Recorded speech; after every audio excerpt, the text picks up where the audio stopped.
Bonjour, bienvenue dans la quotidienne du CETIM, une heure de débat et d'échange sur le thème qui préoccupe les industriels. Aujourd'hui, nous allons parler d'économie circulaire. Alors en deuxième partie d'émission, nous irons à la rencontre de Yann Vincent, le patron de ACC. Mais avant cela, place au débat avec nos invités. Anaïs Voigilis, directrice associée du cabinet June Partners. Bonjour. Bonjour. Qui commence à être une habituée de ce plateau. Et Éléonore Blondeau, présidente de CSI France, le collectif Start-up industriel. Bonjour. Bonjour. Voilà. Et nous attendons peut-être Cosette Jarnouen de N2C qui devrait arriver en route. Alors l'économie circulaire, c'est 7 piliers, on en entend parler depuis très très longtemps, mais maintenant ça devient vraiment une priorité pour garder une planète propre, pour réduire son empreinte carbone et puis respecter les règles en termes d'information aux clients finaux. Bref, il n'y a plus le choix, mais c'est peut-être une chance, parce que certains experts estiment qu'on pourrait économiser jusqu'à 360 milliards d'euros en Europe, créer 800 000 emplois et générer 1800 milliards d'euros d'ici à 2030 avec l'économie circulaire. Ça fait un petit peu rêver. Alors, contrainte ou opportunité, combien ça coûte et surtout combien ça peut rapporter et comment on fait concrètement? Eh bien, on voit ça tout de suite. Allez, on attaque avec la première question. Et sans doute beaucoup d'industriels vont s'y retrouver. Respecter l'environnement, vous voulez tuer mon business? C'est une sensation qu'on retrouve vraiment dans la réalité. Anaïs, quand vous croisez des industriels, ils ont peur de ça? Non, je ne pense pas qu'ils aient peur de ça. Par contre, ils sont confrontés à une réalité qui est que aujourd'hui, les acteurs les plus vertueux sur le plan environnemental ne sont pas forcément récompensés par le marché. C'est-à-dire que selon les solutions qu'ils vont trouver, alors ce n'est pas toujours des solutions allant vers l'économie circulaire, mais ça peut être améliorer les procédés de production, envisager des boucles de récupération de produits ou de déchets en fin de vie, qui vont amener potentiellement un surcoût chez eux. Et de l'autre côté, on n'a pas forcément des acteurs, que ce soit en B2B ou en B2C, qui sont prêts à payer ce surcoût. Donc c'est l'industriel, quand il est très convaincu, qui va le prendre sur ses marges et qui va décider de mener cette action parce qu'il y croit. Et on a aussi des cas où finalement la question environnementale, l'intégrer pleinement, c'est aussi un levier de gain économique.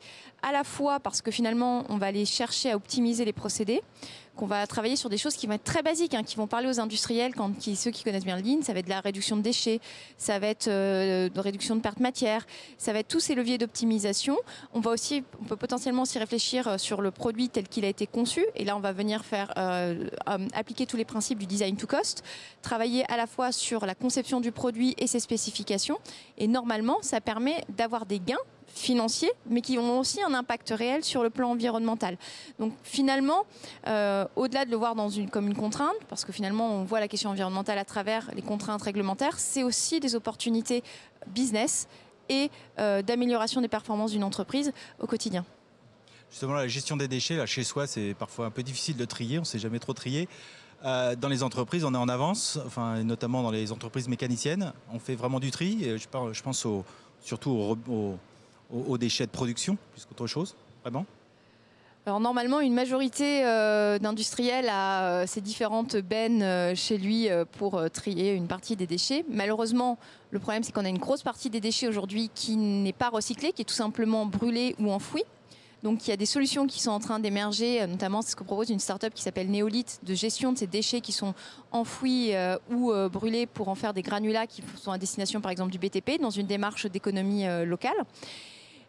Et il y a toutes les filières de recyclage qui sont aussi amenées à maturité. C'est-à-dire que toutes les filières de recyclage ne sont pas constituées comme il se doit en France. Aujourd'hui, on doit encore faire des choses. On doit arrêter le déchet. Et sur la responsabilité de l'industriel, c'est comment je travaille sur la conception de mon produit pour en faciliter le recyclage à terme, sans aller sur les sujets réemploi, réutilisation, dont on parlera peut-être par la suite. Oui, c'est ça. On verra ça en troisième partie. On parle souvent de casse-tête quand on parle d'économie circulaire pour les industriels. Vous, Éléonore, vous fréquentez les startups assidûment. C'est ce discours-là qu'ils ont en face d'eux, des gens qui sont perdus ou en tout cas qui ne savent pas où aller avec cette histoire, avec toutes les réglementations et tous les devoirs qu'ils ont. Alors, pour les startups, souvent quand même, elles sont nativement digital friendly et environmental friendly. Donc je trouve que le casse-tête est moins au niveau des startups que plutôt des PME, ETI qui doivent se transformer dans les enjeux de relocalisation, digitalisation et intégration de l'impact. Pour les startups, souvent, comme c'est aussi des gens qui sont de générations plus récentes pour la plupart, hein, il y a aussi des startups de quarantenaires et de cinquantenaires, mais souvent ils ont quand même les valeurs déjà qui sont là, et donc c'est vrai qu'intégrer dans la réflexion globale, ça se fait quand même plus simplement. Après, j'ai rencontré récemment un start-upper qui, quand il a développé son produit, l'a vraiment fait dans l'objectif de répondre aux besoins qu'il avait identifiés, qui étaient sur le stockage en sécurité de valises et autres marchandises. Et 7 ans plus tard, aujourd'hui, son objectif, c'est plus un objectif de croissance, c'est un objectif d'intégrer vraiment l'industrie circulaire sur l'ensemble de sa chaîne de valeur. Et donc, au début, il n'était pas parti sur des notions d'éco-conception, sur des notions de sourcing local, sur des notions aussi du business de l'économie de la fonctionnalité. Et vraiment, aujourd'hui, maintenant, il n'a plus d'objectif de croissance. Son seul objectif, c'est d'être le plus vertueux sur l'ensemble des étapes de la chaîne de valeur du développement de son projet. Et je parle du projet et non pas du produit, parce que l'économie circulaire, c'est vraiment pas que le produit en lui-même, c'est aussi le business model et donc tout le modèle économique vraiment qu'il y a autour du projet pour porter en fait cette innovation sur le marché. Donc voilà, donc aujourd'hui il est sur un travail non plus de croissance mais vraiment de virtuosité de son modèle, alors qu'il il a à peine 7 ans d'existence. Donc ça c'est quand même assez incroyable de voir que des gens aujourd'hui qui sont rentables mais qui n'ont pas non plus une rentabilité incroyable, visent aujourd'hui plus une virtuosité qu'une rentabilité. Vous parliez de sourcing là tout de suite. Effectivement, quand on parle bilan carbone et qu'on va chercher des pièces ou des matières premières à l'autre bout du monde, c'est un petit paradoxe quand même. Ça veut dire quoi? Ça veut dire que c'est être locavore en industrie, c'est la voie royale, c'est ce qu'il faut suivre? Oui, clairement, ça a plusieurs intérêts. C'est un intérêt écologique, mais aussi de souveraineté. Et en ce moment, c'est un peu important. En fait, l'économie circulaire, c'est vraiment 7 piliers. C'est avant tout, est-ce que j'ai besoin de développer ce produit ou ce service? Donc, c'est se poser la question de la sobriété. Ensuite, si c'est le cas, d'essayer d'utiliser le moins de technologie possible. Donc, est-ce qu'un bien comportemental peut suffire? Est-ce qu'une low-tech peut suffire? Et si c'est pas suffisant, alors commencer à se tourner vers les high-tech et ce que j'appelle les super high-tech, c'est-à-dire qu'un produit qui peut utiliser l'électronique et de la mécanique n'est pas toujours connecté à de la data. Parfois, il y a des gens qui vont se dire il faut absolument qu'il y ait de la data, mais en fait, si on se pose la question du besoin, est-ce qu'on a vraiment tous besoin d'un pot de fleurs connecté? Je ne sais pas. Voilà. Donc l'idée, c'est la sobriété et ensuite l'éco-conception, l'économie de la fonctionnalité, l'écologie territoriale. Donc au niveau d'un territoire aussi, maintenant les territoires sont en train de, je trouve, reprendre un peu leur rôle d'aménageur et de créateur de liens au sein de leur territoire, et donc d'essayer de voir comment les déchets de l'usine 1 peut être la ressource de l'usine 2, ou comment la production de matière, de chute, de tissu, je ne sais pas quoi, peut être la ressource pour faire de l'isolation chez un tiers. Donc c'est aussi l'écologie territoriale. Et puis ensuite, accompagner le réemploi, la réutilisation, l'upcycling, l'allongement de la durée de vie, et enfin seulement le recyclage ou le compostage. Voilà, donc ça c'est vraiment sur l'ensemble de la chaîne de valeur, et ça s'applique à l'ensemble des produits. Je citais un pot de fleurs, ça peut être une poignée de porte, vos chaussures. C'est pas que les produits qui ont un rôle écologique qui doivent s'inscrire dans cette démarche d'économie circulaire. C'est vraiment l'ensemble des produits et procédés industriels qu'on développe. Anaïs, l'industrie a un peu mauvaise presse quand même. Quand on parle justement d'environnement, c'est pas les gens qui sont considérés comme les plus vertueux jusqu'à présent. C'est une réalité où en fait il y a quand même le mécanicien moyen est quand même quelqu'un de respectueux de son environnement. Il y a de tout. En fait, globalement, je pense qu'il y a une prise de conscience qui devient de plus en plus importante chez les industriels, avec, je pense, un sentiment aussi d'être assez démunis face à cette question, c'est-à-dire par où l'attaquer, comment le faire, quelles vont être les conséquences, comment est-ce que j'entraîne mon entreprise là-dedans. Donc c'est ça qui freine. Et en fait, on a un peu les mêmes freins sur la transition écologique, alors que c'est une urgence qui nous touche tous, qu'on l'a eu et qu'on l'a toujours dans la transition numérique. C'est-à-dire se dire pourquoi est-ce que je devrais le faire, quel va être mon apport, et puis parfois un discours de rejet qui va être de dire mais finalement je ne fais pas partie des entreprises les plus émettrices de carbone, donc c'est pas à moi de faire le plus gros effort. Et parce qu'il y a aussi un sujet qui est que dans le débat public on sent totalement la question environnementale autour de la décarbonation des sites de production. Alors qu'en fait, la question environnementale, elle est beaucoup plus large et elle va poser des questions qui vont être assez critiques dans les années à venir. C'est les ressources en eau. Comment est-ce que j'essaye de diminuer mes consommations en eau et je réfléchis à un fonctionnement de circuit fermé. C'est les matières que j'emploie. Quand on part de sortir de la dépendance du pétrole et qu'on sait que 70% des textiles sont d'origine pétrosourcée, que le pétrole, on l'utilise dans la chimie, la pétrochimie comme le nom le dit, et dans bien d'autres secteurs. Comment est-ce qu'on fait évoluer les procédés industriels? Qu'est-ce que ça veut dire sortir de cette dépendance? Quelles vont être les conséquences économiques? Puisqu'aujourd'hui, si on a tous ces produits, c'est parce que ce sont des dérivés de la production de carburant. C'est toutes les questions qui vont être liées à la pollution atmosphérique et des océans, avec l'acidification des océans. Enfin, il y a plein de questions qui se posent, qui, si on les pousse très loin, vont même être jusqu'à l'intégration des sites industriels dans leur environnement, donc ce qui va être le design, etc. Et ça, aujourd'hui, on a une très faible maturité, que ce soit du côté des industriels et du côté des pouvoirs publics, qui sont aussi ceux qui tirent la réglementation. Maintenant, je vois aussi beaucoup de gens sur le terrain qui ont envie d'être vertueux, qui ne savent pas comment le faire, mais qui ont envie de changer les choses, qui agissent petit pas par petit pas. Alors, le pas suivant, souvent, c'est de regarder les émissions et les externalités négatives à l'échelle de son site, puis d'arriver à le regarder sur la chaîne de valeur, que ce soit en amont ou en aval. Ce qui est beaucoup plus compliqué parce qu'il y a des questions de transparence de la donnée, de disponibilité de la donnée, de comment on fait ces calculs, des bases de données disponibles ou non à l'échelle internationale. Mais en tout cas, il y a un mouvement qui est en train d'être entamé et qui va poursuivre parce que c'est aussi un levier d'attractivité pour l'industrie. Si l'industrie n'intègre pas ce sujet qui est extrêmement critique pour toutes les générations qui sont en train d'arriver sur le marché du travail, elle est en train de se tirer une balle dans le pied.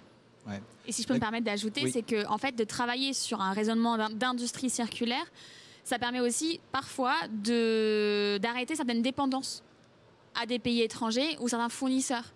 En fait, de pouvoir travailler en circuit plus court, ça permet de consommer moins d'énergie, consommer moins d'eau, consommer moins de matière.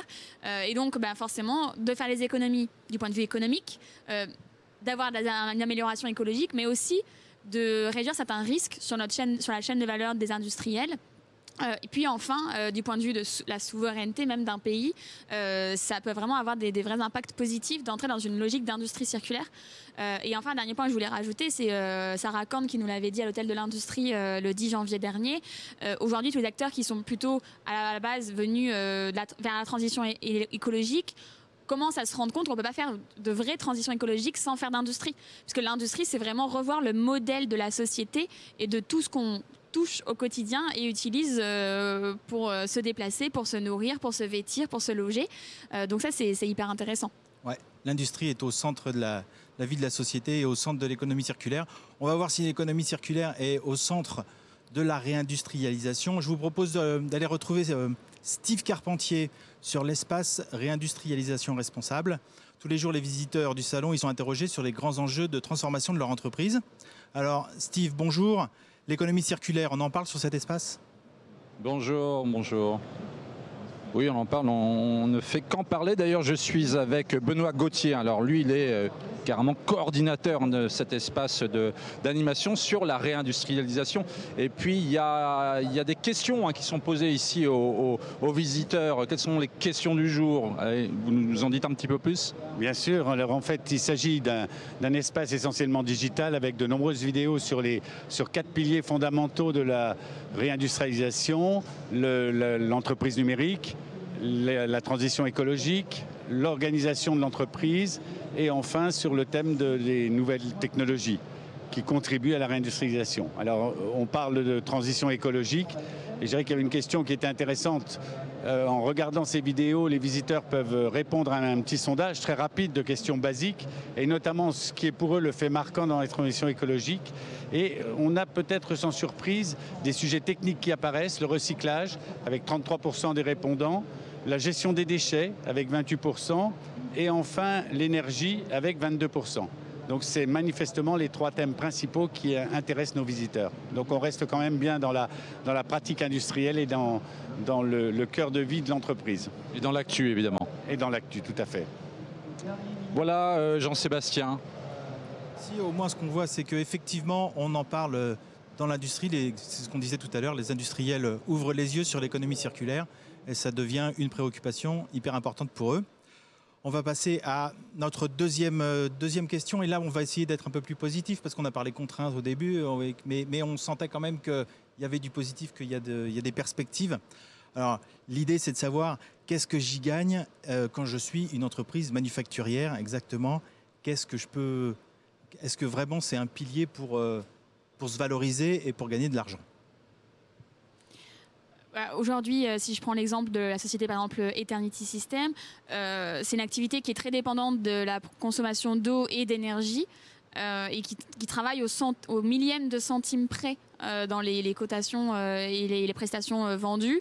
Quand vous avez une crise énergétique comme celle qu'on vit aujourd'hui, clairement, de pouvoir développer un process qui permet d'être autonome dans sa production d'énergie et de consommer, avoir des équipements qui soient efficients en consommation d'énergie, parce que d'une part, c'est quelle source d'énergie, donc est-ce qu'elle vient du modèle global nucléaire, ou est-ce que je peux produire ma propre énergie, d'autre part, c'est quelle est ma consommation d'énergie, et donc ça, c'est vraiment revoir le process de l'ensemble de la chaîne industrielle qui permet d'économiser. Donc c'est un gros travail qui doit être fait au niveau de la direction industrielle et de la direction des achats de l'entreprise, mais pour lesquels, en fait, tout simplement, la question économique est venue mettre le doigt dessus aujourd'hui, et les industriels, en fait, n'ont plus le choix de se poser ces questions-là, même si c'est pas forcément pour des questions écologiques qu'ils le font.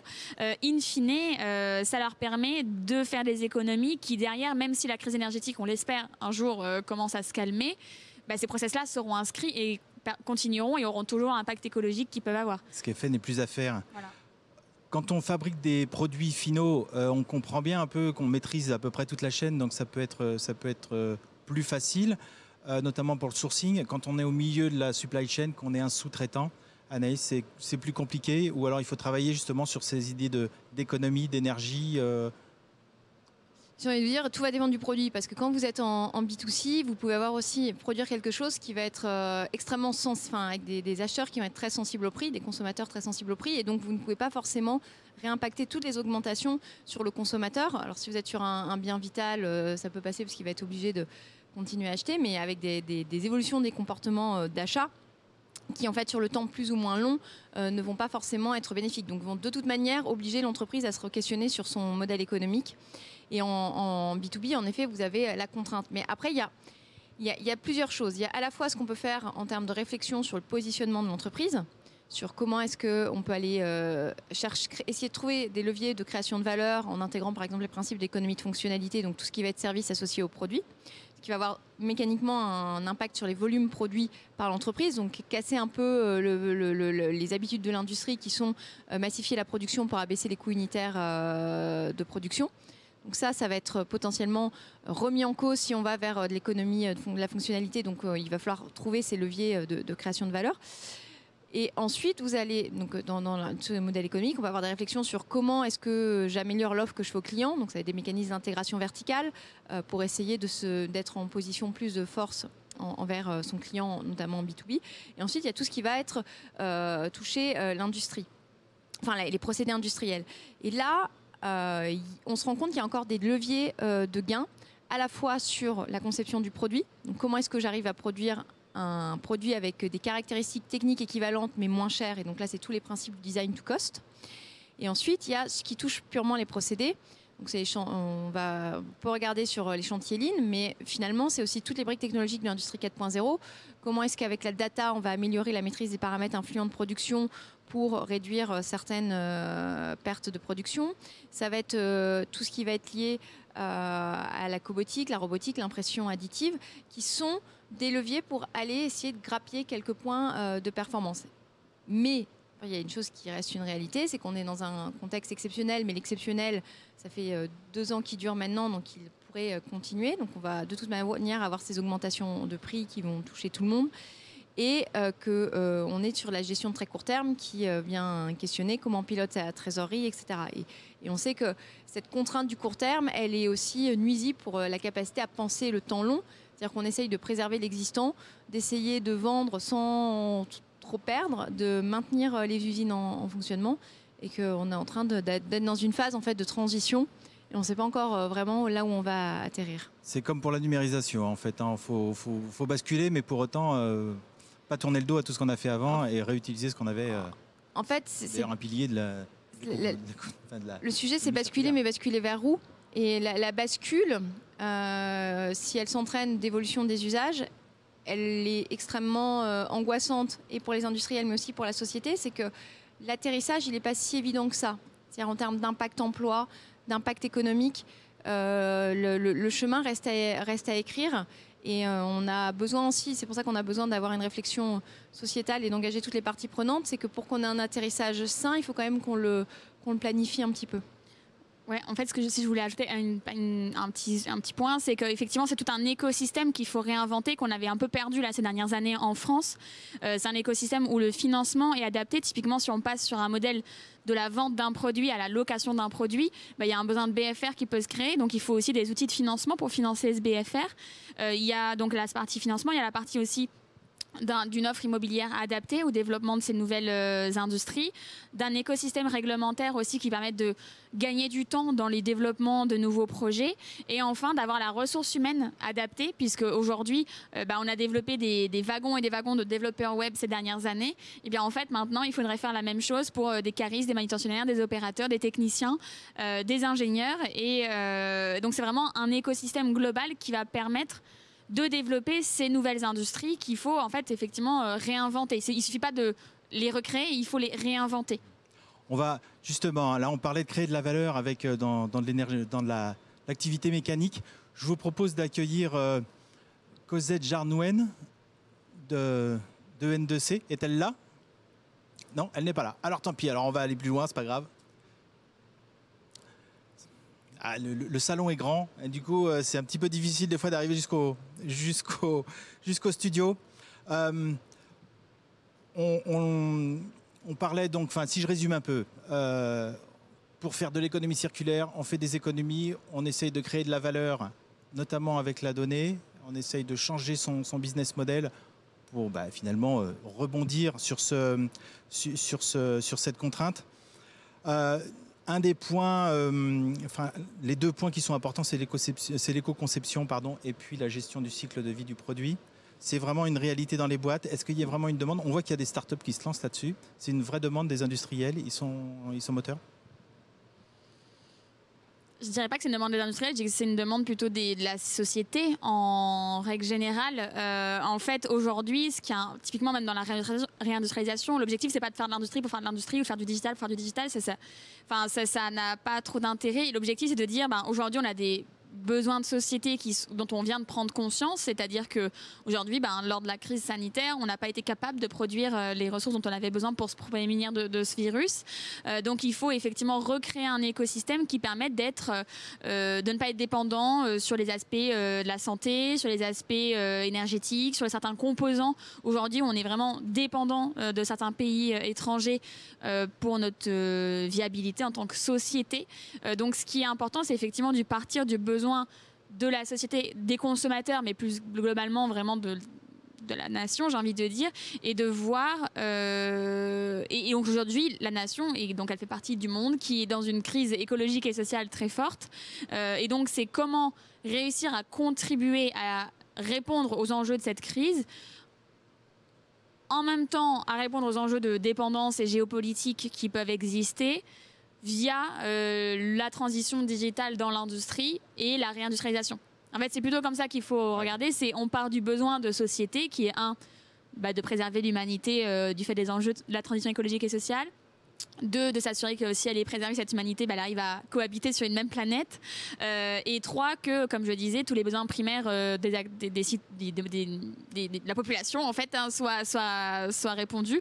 Donc voilà, et donc pour répondre à ces enjeux-là, c'est pas toujours la plus poussée des technologies qui permettra de le faire, mais ce sera la juste technologie qui permettra de répondre à ce besoin. Donc c'est vraiment une industrie orientée vers les usages qu'il faut développer, qui peut tout à fait s'appuyer sur des technologies de rupture, mais il y a aussi d'autres formes d'innovation de rupture, comme des innovations de produits, des innovations d'usage ou des innovations de procédés, par exemple, ou de business model, qui peuvent permettre de répondre à ces enjeux-là. Donc pour moi, il y a clairement une demande, mais qui est plus sociétale que celle des industriels purement eux-mêmes.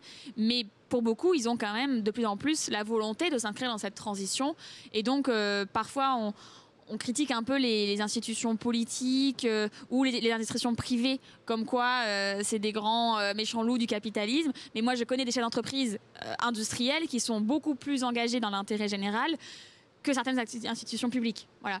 Donc il faut bien voir que le chef d'entreprise, c'est un citoyen aussi, et il a envie de s'inscrire et de contribuer au projet de société. Ils ne le font pas que pour gagner de l'argent finalement. Il y a aussi une vraie logique de développement économique. Avec le collectif, on a organisé une Learning Expedition au Creusot il y a quelques semaines.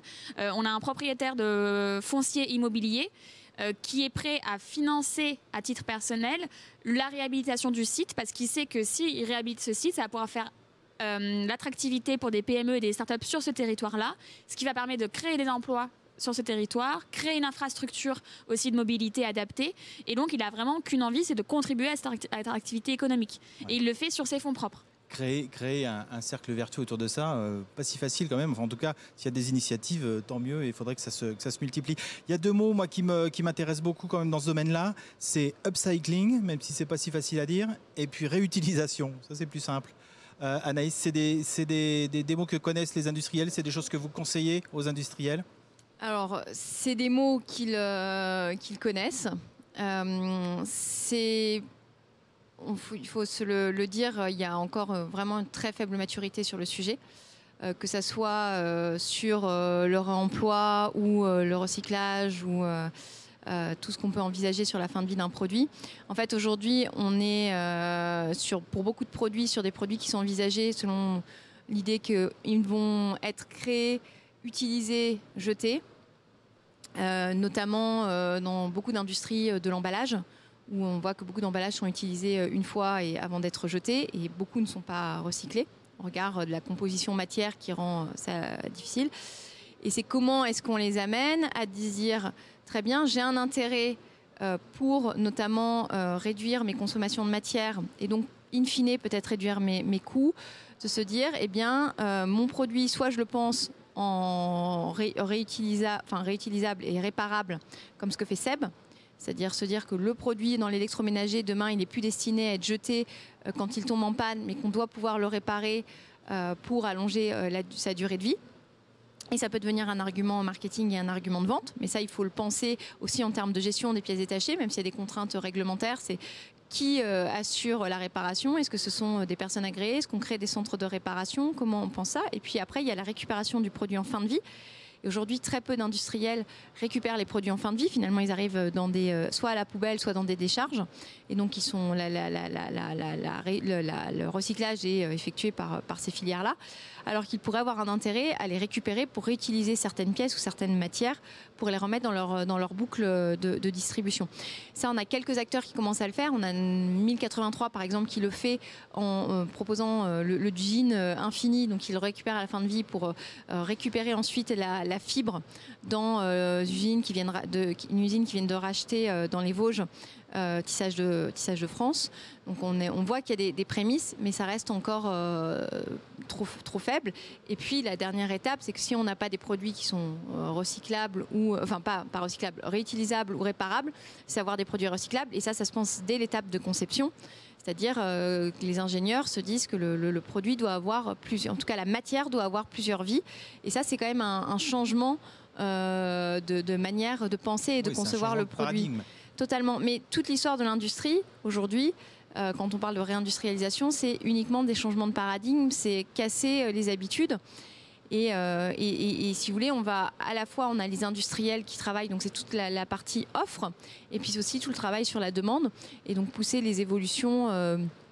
Il y a des changements de consommation qui doivent avoir lieu, d'habitude de consommation. Tout le monde s'est à peu près habitué aux standards donnés par les GAFAM et notamment Amazon, c'est-à-dire avoir un produit en 24 heures, peu importe de là où il vient dans le monde, ce qui n'est pas possible avec nos contraintes environnementales actuelles. Et ça, c'est venir travailler aussi sur la notion de désir, de qu'est-ce qui est acceptable, quels sont nos schémas de représentation. Et c'est un travail beaucoup plus long parce que ça va solliciter toute la société. C'est-à-dire que ce n'est pas que les industriels qui ont une part à jouer sont toutes les intellectuels, sont les journalistes, sont toutes les personnes qui finalement ont une influence sur la société. C'est-à-dire qu'avoir une voiture neuve tous les ans, finalement, une nouvelle voiture tous les ans, c'est pas être cool. Avoir une voiture qu'on garde 20 ans, alors modulo les évolutions réglementaires, etc., qui peuvent poser d'autres questions, ça doit être ça le nouveau standard. Quand on voit le succès du Fairphone qui est assez mitigé quand même, on se dit que bon, il y a encore du chemin à faire. C'est pas si évident. Oui, mais aussi, en fait, faut savoir qu'aujourd'hui, l'écosystème pour les startups industrielles n'était pas du tout adapté à leur développement. Si un Fairphone avait eu les mêmes moyens dans son développement qu'une solution software X ou Y, c'est-à-dire avec les bons financiers, les bons coachings, les bons moyens de networking, etc., le Fairphone aujourd'hui, je pense qu'il serait, du point de vue fonctionnel, sûrement plus avancé que là où il en est aujourd'hui.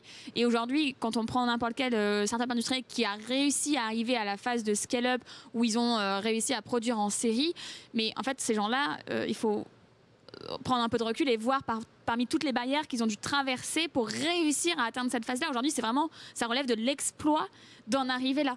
Donc, l'objectif, c'est vraiment de créer un écosystème qui permet que ce soit beaucoup plus simple de développer des produits comme le Fairphone, qui intègre dès le départ ces enjeux de conception, mais qui a aussi les bons moyens humains, financiers et immobiliers pour le faire. Donc c'est pas gagné, hein. Il y a des initiatives, il y a des gens qui font des choses pour des raisons économiques ou pour des raisons presque philosophiques. En tout cas, on fait des choses. Dans l'industrie, ça n'a pas l'air aussi simple quand on fait des produits B2B que quand on fait du produit grand public. Et après, il faudra se poser la question de est-ce que le client final B2B veut bien payer plus cher un produit qui est éco-conçu ou qui est en tout cas environnemental friendly, comme on dit maintenant. C'est pas toujours plus cher. Il faut vraiment le voir que, en fait, quand on optimise ces process en interne, derrière le produit ou le service qu'on vend peut bénéficier de cette économie aussi. C'est parfois plus cher parce qu'il y a plus de valeur ajoutée, il y a une meilleure qualité de la prestation, etc. Mais c'est pas toujours plus cher. C'est selon, en fait, ce prix s'accompagne d'une valeur aussi, d'une valeur soit de qualité, soit de comment dire, plus philosophique, comme vous avez dit. Voilà, on achète du Made in France, on achète donc. Soit c'est un choix du client d'acheter cette valeur supplémentaire qui est donc justifiée. Soit parfois il n'y a pas de valeur prix supplémentaire, mais parce que l'entreprise a mis des process efficients dans son développement. Donc voilà, c'est pas toujours plus cher, ou si c'est plus cher, ça se justifie. Oui, après, il faudrait peut-être voir une histoire de visibilité, enfin de mettre en avant cette valeur-là, parce que c'est pas toujours très simple. Quand on a un produit final, toujours, on met des stickers dessus, ça va bien. Quand on fait des pièces pour l'automobile, la pièce qu'on ne voit pas, si elle est éco-conçue ou si elle est le résultat d'upcycling, c'est très bien, mais ça ne se voit pas. Après, il y aura des mécanismes de comptabilité qui vont être mis en place, c'est-à-dire la comptabilité carbone, mais surtout avoir une triple comptabilité qui soit aussi sociale et environnementale et pas seulement une comptabilité économique. Et on va devoir passer par là pour que les entreprises s'engagent dans cette démarche, parce qu'en effet, dans l'automobile, même pour l'utilisateur final, savoir que ça a été éco-conçu ou pas, ça n'a pas forcément d'impact. Et le donneur d'ordre, étant au centime près par pièce, n'est pas forcément encore sensible à ces questions-là. Mais on a à la fois des contraintes réglementaires qui vont émerger pour aller dans ce sens, on a aussi des contraintes des financiers qui vont venir, c'est-à-dire quels sont vraiment les engagements extra-financiers des entreprises. Mais on est, encore une fois, la question environnementale, avant mars 2020, elle était beaucoup moins prégnante dans le débat. Ça fait 5 ans qu'elle monte en puissance et vraiment 2 ans qu'elle est vue comme une nécessité de transformation pour les entreprises, mais aussi par les fonds d'investissement et bien d'autres acteurs.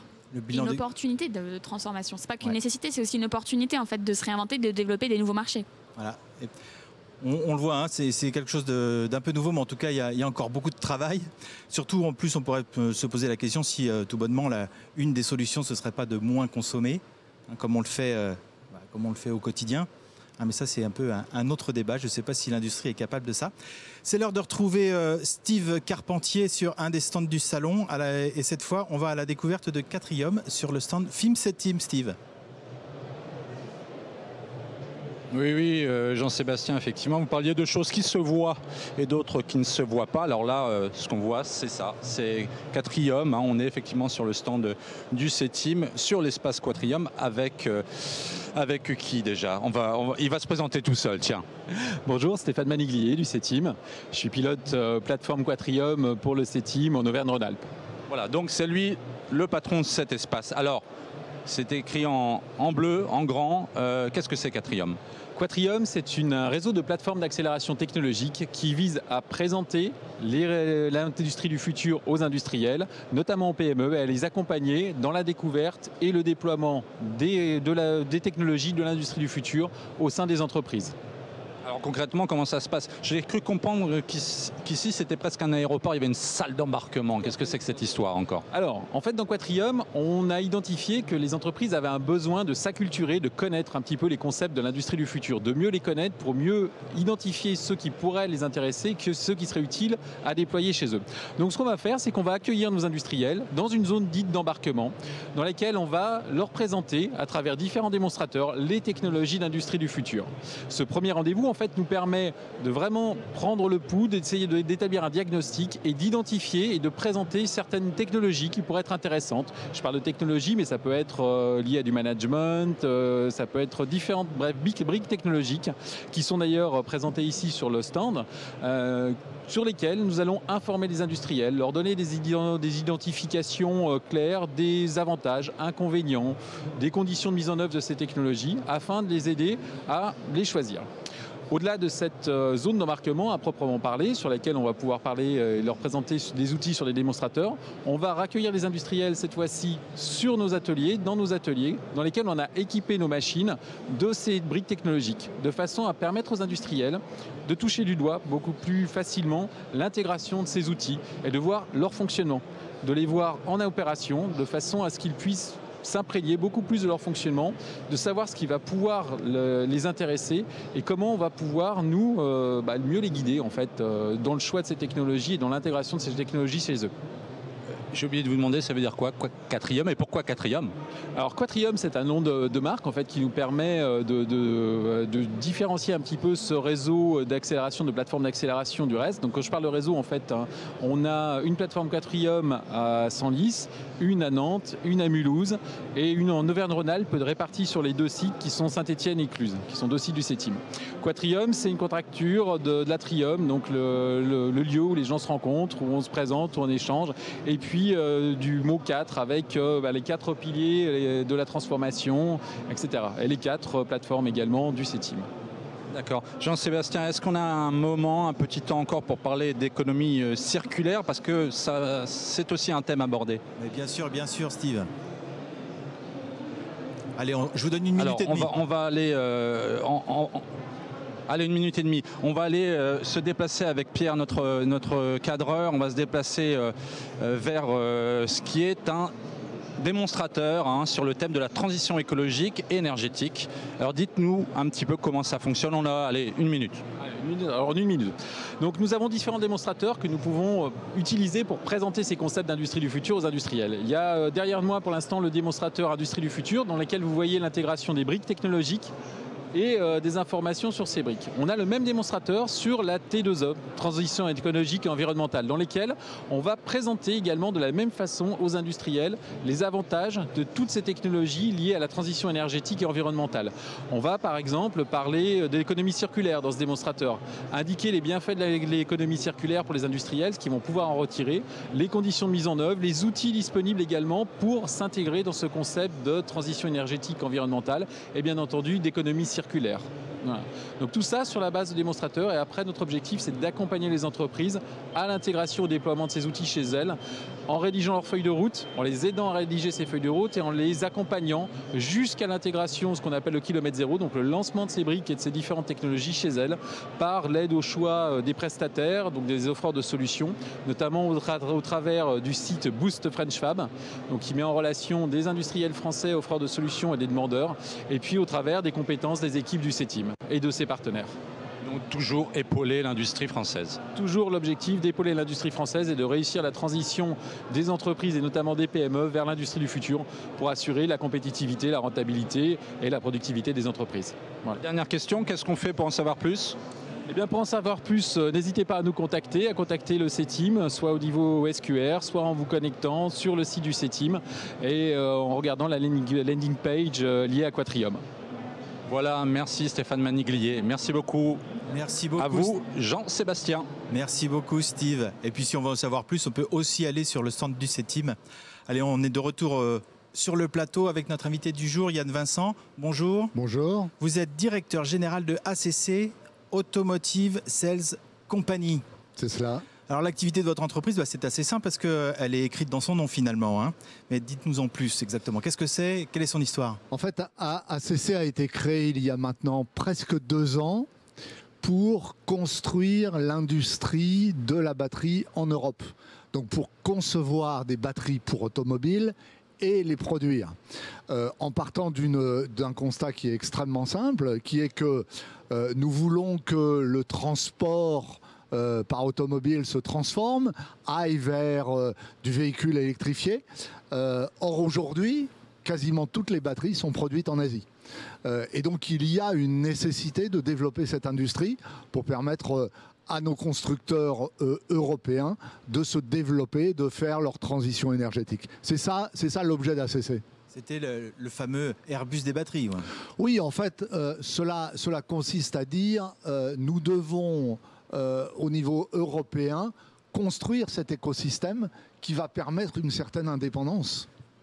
Et alors, il y a qui dans cet Airbus des batteries? Enfin, je vois, c'est pas forcément l'expression qu'il faudra garder, mais qui sont les principaux piliers? Alors, d'abord, nous avons 3 actionnaires. Initialement, nous en avions 2. Saft, qui est détenu à 100% par Total, qui apporte sa compétence produit-process des batteries. Ça fait plus de 100 ans qu'ils produisent des batteries. Ils ont cette expertise. Le deuxième actionnaire était et est toujours Stellantis. Et depuis la semaine dernière, le 12 mai, nous avons un 3e actionnaire qui est Mercedes. Donc 3 actionnaires extrêmement forts, apportant chacun leurs compétences. Et puis évidemment, nous travaillons avec un écosystème qui commence à se constituer. Nous travaillons avec des universités, nous travaillons avec des fournisseurs européens pour arriver à construire cette industrie. Ouais, on y reviendra tout à l'heure. Votre objectif, votre ambition, c'est de devenir le leader européen de la batterie automobile. Vous avez des objectifs chiffrés à ce sujet? Je dirais que j'en illustrerai 2. Nous avons une feuille de route de création de capacités industrielles. Ce sont les gigafactories dont nous parlons, sont des investissements qui sont considérables. Nous avons une feuille de route qui nous amènerait à avoir 120 gigawattheures à l'horizon 2030. C'est 9 blocs de gigafactories. Il faut avoir en tête que 1 gigawattheure, ça coûte en investissement autour de 70 millions d'euros. Donc en mettre 120, vous faites le calcul par vous-même et vous arrivez à un chiffre très significatif. Un deuxième objectif qui est pour nous important, c'est que nous serons le plus rapidement possible à moins de 40 kg de CO2 par kilowattheure sur la chaîne allant de la mine jusqu'à notre propre fabrication. Cela reflète une chose simple, c'est que le véhicule électrique, il n'émet pas de CO2. Il ne faudrait pas qu'une partie de cet avantage considérable par rapport au véhicule thermique soit polluée par la production de ces batteries. Et donc, là où aujourd'hui, les fabricants tournent autour de 100 kg de CO2 par kilowattheure, nous visons d'être très rapidement à moins de 40 et de poursuivre le chemin. Cela veut dire notamment localiser les fournisseurs en Europe, utiliser de l'énergie qui soit décarbonée, utiliser le moins possible de ressources énergétiques, etc. Concevoir nos process pour qu'ils soient plus économes en termes d'émissions de CO2. Donc voilà 2 objectifs chiffrés qui me paraissent importants. Alors on parle de kilowattheures depuis tout à l'heure. Alors c'est normal, hein, dans le véhicule électrique, c'est l'étalon. Enfin, je veux dire, c'est l'unité de base. C'est l'équivalent des chevaux, on va dire. On finit par s'y habituer maintenant. En termes de nombre de batteries, de nombre de véhicules à équiper, je sais pas, dans un horizon, disons 10-15 ans, ça représente quoi? En fait, les constructeurs disent aujourd'hui, en Europe, on va être minimum à 70% du marché électrifié. Stellantis a récemment annoncé qu'ils visaient 100% de leurs ventes en 2030 en Europe électrifiées. Faisons un calcul rapide, admettons que ce soit 70%. Admettons que le marché automobile soit en 2030 celui qu'il était avant le Covid. Marché européen, c'est 17 millions de voitures, 70%, ça nous fait 12 millions de véhicules qui seraient électrifiés à cet horizon-là. Ça commence à faire un petit peu quand même un Ça petit commence volume. à faire beaucoup. Ça commence à... Et puis il me semble que le Parlement européen a décidé, en tout cas, que les véhicules neufs à partir de 2035 seraient des véhicules électriques. Absolument, et a par ailleurs sévérisé les normes de réduction du CO2 avec ce que l'on appelle le Green Deal, et donc rendant quasi obligatoire pour les constructeurs automobiles d'immatriculer de plus en plus de véhicules électrifiés pour respecter ces normes. Bref, le marché est là, hein, c'est sûr.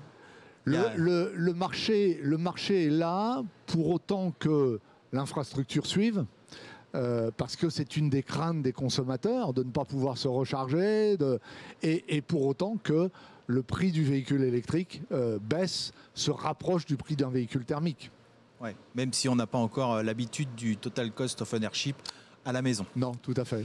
Un des points importants, c'est que vous maîtrisez la R&D et la fabrication. Hein. Ces deux points-là sont chez vous. Absolument. Absolument. Et notre première étape a été de construire notre centre de R&D qui est dans la banlieue bordelaise, à Bruges. Donc on est parti de zéro, on a tout construit, on a recruté. Des gens de Saft ont rejoint ACC, des gens de Stellantis ont rejoint ACC. On a recruté à l'extérieur, on a des gens qui viennent du monde entier. On a à ce jour 22 nationalités. Et puis nous avons construit une usine pilote, un investissement de plus de 100 millions d'euros qui a démarré en début de cette année à Nersac, à côté d'Angoulême, dans lequel on a les procédés de fabrication exactement les mêmes que ceux que l'on aura ultérieurement dans nos gigafactories. Simplement, là où on aura plusieurs machines d'un même type dans les gigafactories, on n'en a qu'une à Nersac, mais ça nous permet de tester les process. Et puis enfin, on a commencé la construction de notre première gigafactory dans les Hauts-de-France, à Billy-Berclos d'Ouvrain, pour un démarrage fin 2023. Pourquoi la France ?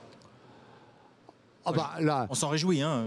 Non, mais je dirais que dans notre plan, nous avons 3 localisations, en France, en Allemagne, en Italie, à chaque fois dans des sites qui sont des sites qui produisent aujourd'hui du véhicule thermique, des moteurs thermiques, et donc dont l'activité était appelée à baisser. Et donc évidemment, Stellantis s'est tourné vers ACC en disant, écoutez, il y a des sites existants. Ces sites, demain, vont se réduire en taille, vont avoir des problèmes de sureffectif. Est-ce que finalement, il ne pourrait pas y avoir un intérêt à ce que ACC vienne s'y installer ? Et vous savez que s'installer dans une zone industrielle, dans une empreinte industrielle qui est déjà existante, facilite grandement les choses, d'où le choix de Billy-Berclos, d'où le choix de Kaiserslautern, d'où le choix de Termoli en Italie. Oui, c'est sûr. Et puis c'est des endroits où il y a un écosystème automobile, parce qu'on reste quand même sur de l'application automobile. On parle de sites qui sont... Vous parlez de gigafactory depuis tout à l'heure. Vous pouvez nous donner une idée de la taille de ces usines ? Écoutez, le premier bloc que nous construisons, qui nous permettra d'avoir une capacité de production de 13 gigawattheures, c'est un bâtiment qui va faire 650 mètres de long, 100 mètres de large, une hauteur pouvant aller jusqu'à certains endroits, pas sur la totalité du bâtiment, mais pouvant aller jusqu'à 30 mètres de hauteur. Donc c'est des beaux bâtiments, quoi. Ah, c'est des cathédrales. C'est des cathédrales. Là, vous faites la conception, la fabrication des batteries à terme.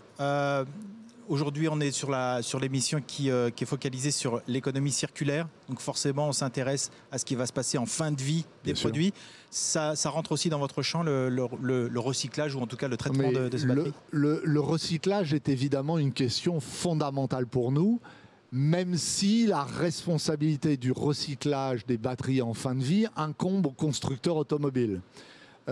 Néanmoins, nous comprenons toute l'importance qu'il y a à ce que ces batteries soient recyclées, pour des raisons éthiques évidentes, pour des raisons de conformité à la réglementation tout aussi évidentes, puisque nous devrons avoir au fil du temps de plus en plus de matériaux recyclés dans nos fabrications, pour des raisons évidentes d'accès à la matière première, parce que le recyclage va constituer à un horizon qui n'est pas pour demain, évidemment. Il faudra qu'il y ait beaucoup de voitures qui arrivent en fin de vie, mais le recyclage pourra constituer la nouvelle mine. Donc nous prenons en compte évidemment très sérieusement cette question en faisant en sorte que plus de 95% des matériaux que l'on va mettre dans nos cellules et dans nos modules puissent être recyclés. En fait, avoir un cercle vertueux, en tout cas prévoir tout de suite ce qui va se Absolument, passer dans nous l'intégrons dès maintenant. Dans 15-20 ans. Absolument. La durée de vie d'une voiture électrique est beaucoup plus longue a priori que celle Oui, d'une voiture thermique. et puis l'on peut imaginer que la batterie arrivant en fin d'usage automobile puisse éventuellement être utilisée pour d'autres usages qui ne réclament pas les mêmes besoins fonctionnels. Typiquement le stockage d'énergie, on n'a pas le même besoin que sur une automobile. Ouais, c'est des choses qu'on voit comment dire, dans le chapitre innovation depuis un moment. Absolument. Maintenant, ça devient une vraie réalité. Enfin, voilà, on rentre dans le dur. Absolument, absolument. Vous voulez construire des batteries en Europe, ça répond à un vrai enjeu de souveraineté. Hein. Vous le disiez tout à l'heure, pour l'instant, les batteries, elles sont faites plutôt en Asie. Il faut relever quel défi pour faire ça? Il y en a de toutes sortes, des défis techniques, des défis RH même. Mais vous répondez à votre propre question dans cette question. Hein. Les constructeurs asiatiques ont commencé il y a 15 ans, pour faire très simple. Parce que le gouvernement chinois a favorisé le véhicule électrique pour rattraper ou pour sauter un retard qu'ils avaient sur le véhicule thermique. Et donc, moyennant quoi, ça a conduit à ce que tout un écosystème se construise autour du véhicule électrique et en particulier la batterie. C'est un produit qui est complexe. Ce sont des procédés de fabrication qui sont très sophistiqués. Et donc, c'est la première difficulté. Et donc, on s'y attelle. On a des expertises à la fois chez nos actionnaires, à la fois dans un certain nombre d'entreprises européennes. Donc, première difficulté. Deuxième difficulté, effectivement, attirer les talents. Alors, les talents sur les ressources rares, il n'y a aucune gigafactory en Europe. Il y en a une qui est celle du coréen LG en Pologne. En dehors de ça, il n'y en a pas. Et donc cette expertise de Gigafactory, de conception, de conduite, elle n'existe pas en Europe. Et donc on va la chercher dans le monde entier. Et c'est vrai que c'est un challenge. Oui, il faut arriver à attirer les gens jusqu'ici. Absolument, absolument. Avec un beau projet quand même. Absolument, et c'est la raison pour laquelle des Coréens nous ont rejoints, des Japonais nous ont rejoints, des Chinois nous ont rejoints. On a aujourd'hui au sein d'ACC 22 nationalités et à la limite ça change très fréquemment. Il y a parce que effectivement c'est un projet qui est enthousiasmant. Vous travaillez en particulier avec Saft, hein, puisqu'il fait partie de nos actionnaires. Voilà, de vos actionnaires et de vos partenaires d'origine. Il a un vrai savoir-faire. Enfin, Bien sûr. Bien sûr, et c'est la raison d'ailleurs pour laquelle Stellantis s'est rapproché de Saft. Saft construit des batteries pour des clients qui sont extrêmement exigeants en termes de qualité, donc en termes de maîtrise du produit batterie. Il y a une grande expérience du côté de Saft, et c'est d'ailleurs la raison pour laquelle non seulement ils sont actionnaires, mais où par ailleurs nous avons des programmes de développement en commun, parce que eux, pour leurs applications, comme nous, pour leurs applications, on a besoin de ces innovations, on a besoin de ces développements. Alors, il y a aussi un point crucial, c'est le sourcing. Parce que de faire les batteries en Europe, c'est une chose, mais il y a une question de matière première. Oui. Alors, la matière première, on va la chercher où? Est-ce qu'on en a en Europe? Est-ce qu'on a des choses en Europe? Alors là, je dirais qu'il y a plusieurs niveaux, quoi. Il y a la mine, et puis il y a les entreprises qui transforment les matériaux issus des mines. Les mines, il y en a très peu en Europe. Ceci étant dit, il y a un certain nombre de projets en Europe pour, par exemple, produire du lithium par géothermie. Il y a un projet en Allemagne. On a des projets d'extraction de nickel en Finlande. Donc, cela existe, mais c'est quand même relativement limité. Et donc, le sourcing en matière première issue de la mine va se faire majoritairement hors Europe. Ensuite, il y a la transformation de ces matériaux. Et la transformation de ces matériaux, ou la préparation de ces matériaux pour qu'ensuite nous en fassions des électrodes, elle existe en Europe, elle se développe, elle va se développer. Donc il y a des constructeurs européens, je citerai Umicore, je citerai BASF, et puis il y a un certain nombre de projets d'entreprises qui ne sont pas européennes de se localiser en Europe, comprenant l'intérêt de ce marché. Alors justement, là on voit sur le tout début de la chaîne, on voit qu'il y a déjà des acteurs qui peuvent travailler avec vous. Quand on construit des gigafactories, on a besoin d'écosystèmes, on a besoin de gens qui travaillent avec vous, des sous-traitants, des fournisseurs, etc. Vous avez besoin de quoi concrètement ? Ça commence par la construction du bâtiment. Et donc notre premier bâtiment de notre première gigafactory est en train d'être construit par le groupe Eiffage. Nous avons besoin de salles sèches. Et la première salle sèche est construite par Equans. Nous aurons besoin localement de services de maintenance, nous aurons besoin de services de restauration, nous avons un certain nombre de pièces, pas beaucoup, parce que le cœur de nos approvisionnements, c'est de la matière première qui vient des chimistes, mais nous avons quelques pièces, je dirais, mécaniques qui vont être fournies par des fournisseurs locaux. Voilà. Et puis ensuite, il y a tout le support à la formation. Ça, c'est un point très important. On va recruter des gens venant de Stellantis pour être dans notre usine de Billy-Berclau. C'est pas le même métier. Et donc, il va falloir les accompagner en termes de formation. Et nous travaillons avec les pouvoirs publics locaux, avec les institutions locales, pour développer ces programmes de formation, pour faire en sorte que les gens soient au meilleur niveau quand ils démarreront chez nous. En tout cas, vous pouvez rassurer tous les acteurs de l'industrie manufacturière. Il y a aussi des opportunités, des perspectives pour eux dans le développement de telles usines. Non, mais bien sûr, le point important qu'il faut avoir en tête, c'est que les opportunités existent. Pour les saisir, il faut la compétitivité. C'est-à-dire qu'il faut que les offres que l'on a, et les fournisseurs dont j'ai parlé là sur le bâtiment ont été en capacité de faire des offres compétitives. Il faut que les fournisseurs nous permettent à nous-mêmes d'être compétitifs. Parce que c'est ce que vont demander nos clients automobiles. On le voit, en tout cas, c'est un beau défi. Première batterie construite à quel horizon ? Fin 23. Fin 23, sortie de Billy-Berclau d'Auvrin. Fin 2023. Eh bien, écoutez, on a hâte. Merci beaucoup, Yann Vincent. Merci à vous. Pour notre part, on se retrouve demain avec une émission qui est consacrée à l'hydrogène. À demain.